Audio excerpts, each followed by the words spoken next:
घमंडी बहू। रीता अपने मोहल्ले में नई नवेली दुल्हन बन के आई थी। उसके माँ बाप ने उसकी शादी उसके ससुराल वालों का बड़ा दिल और बड़प्पन देख के कराई थी, लेकिन रीता को हर चीज में सिर्फ स्टेटस और क्लास दिखाई देती थी।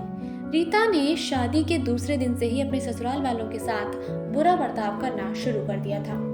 रीता झुंझलाते हुए बोलती है, पता नहीं कौन सी थर्ड ग्रेड गली के मोहल्ले में शादी करा दी है मेरी। हे भगवान, ये सब मेरे साथ ही होना था। इन लोगों को तो कुछ भी नहीं आता जाता। रीता एक बहुत ही मनी माइंडेड लड़की थी। उसके दिमाग में हमेशा अपने पापा के पैसे होने पर घमंड रहता था। रीता अपने ससुराल वालों से कहती है, मैं कोई काम वाम नहीं करूंगी। तुम लोगों ने क्या समझ के रखा है मुझे? तुम जैसे लोग तो मेरे पीछे नौकर बन के घूमते थे मेरे घर पे। इस पर रीता के ससुराल वालों को बहुत गुस्सा आता है, लेकिन वो समाज की शर्म से कुछ भी नहीं बोलते।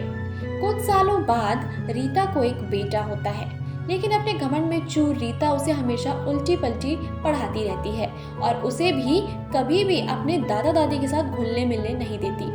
तो सास बोलती है, रीता, तुम हमारे साथ ये सब क्यों कर रही हो? वो आखिरकार हमारा पोता है, हमारा हक है उस पर। इस पर रीता जवाब देती है, तुम्हारा पोता होगा बाद में, पहले वो मेरा बेटा है और अपने बेटे को क्या चीज कैसे सिखानी है ये तुम मुझे नहीं बताओगी। तभी सास बोलती है, ये जो भी कुछ तुम कर रही हो इसका परिणाम अच्छा नहीं होगा। एक बार रीता अपने मायके जाती है तो उसे पता चलता है कि उसके पापा की सारी प्रॉपर्टी जब्त कर ली गई है और वो लोग इस वक्त भारी कर्जे में डूबे हुए हैं। अब कुछ ही दिन में रीता के भाई की शादी भी आने वाली है।